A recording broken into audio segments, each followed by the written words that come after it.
The man amongst you, please my young brothers, please don't fall for the fitna of the street, man. This deen will make a man out of you. The street will only make a thug out of you. Every single man, Rajal in Arabic, every man is a male. But not every male is a man, and there's a very big difference between the two. He said the Rajal amongst you, the man amongst you, is the one who, when a musibah, when a calamity happens, he can control his anger and his wrath. He can control it. He's patient. This is the man. It's one thing when the brother says to me, listen, I have an addiction and I'm trying to deal with my addiction. Wallahi, I will appreciate it. Look, the man knows he has a problem. No, but I have an addiction and I'm in denial about my addiction, and I try to use deen to justify my actions. So brothers will be he'll bench press 100, 120, Allahu Alam what they're bench pressing. He'll bench press amazing weight and it's recorded and Snapchatted. But the same brother cannot lift a blanket for Fajr.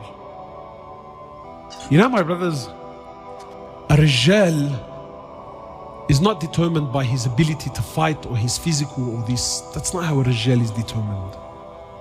But for me, above all, a real man is realistic and down to earth and understands that you can't have the pie and eat it too. Have you heard this saying? It's an English saying. They say you can't have the pie and eat it too. Yeah, you can't have everything, brother. And we're trying to have everything. One of the ulama said that the difference between us and the Sahaba, you know what the difference between us and the Sahaba was? He said they only wanted Jannah. That's all they wanted. We also want Jannah. You see the difference? They only wanted Jannah. We also want Jannah. You see, a real man is realistic. A real man is realistic. A real man knows and understands that if I'm gonna be a Rijal, see, to be a man, like I said, it's not a taru. It's not something you get. To be a Rijal, these are decisions you have to make. There's sacrifices you have to take. And this is a lifestyle.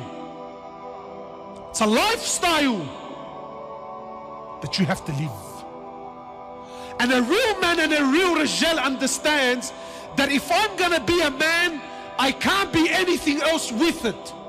It's either a man or something else. Where am I going with this? A real man is realistic.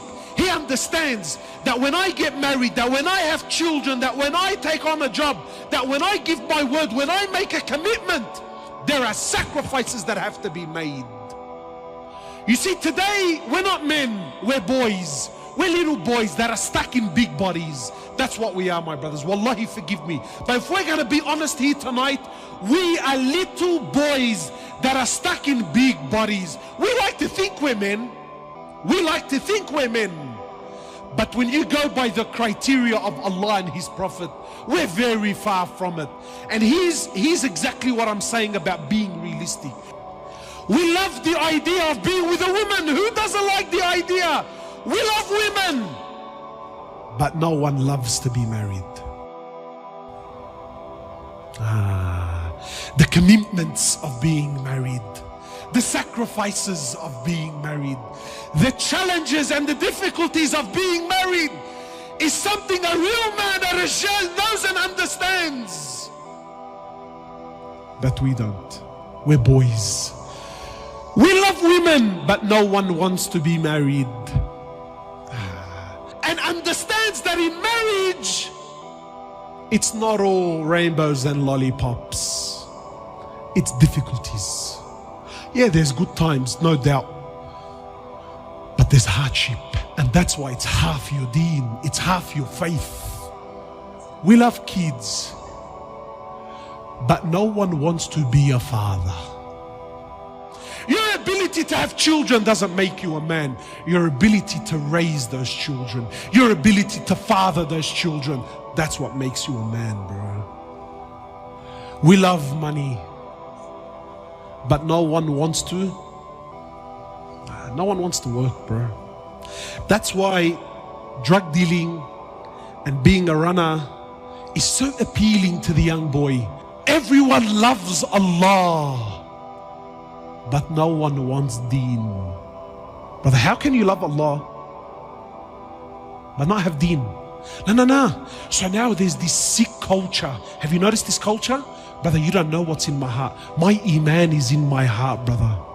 My relationship with Allah is in my heart. So now this idea of the heart, it's very poisonous. Why? Because it comes through. Brother, do you know what's in the hearts? No, I don't know what's in the heart. But really he's hiding his hypocrisy with this. Everyone claims they love the Prophet, but no one wants his sunnah. We love Jannah, but no one wants to die. Tell me, my brothers, is this the quality of a man?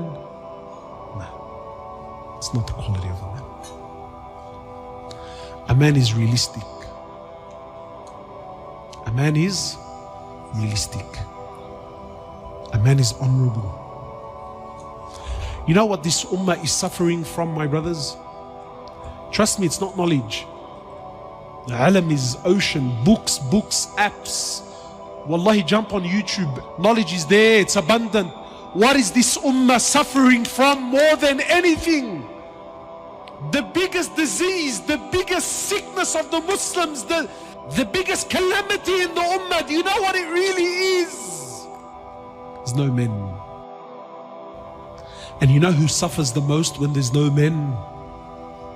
Women and children. When there's no rijal, who suffers? You know, in English they say, when the cat's away, guess who come to play? When there's no rijal, when there's no men, when the cat's away, who comes to play? The rats and the mice. No men, rats and mice. Look at our societies. When man comes together, the world comes together. But qasam by Allah, as long as man is destroyed, this world will always be destroyed. We need to restore men. This ummah is suffering from a lack of men, my brothers. Ask yourself tonight, are you a rijal or are you a dhakar? Are you a man or are you a male? We ask Allah subhanahu wa ta'ala to make us men. Men whom He's pleased with. Men whom revive this ummah.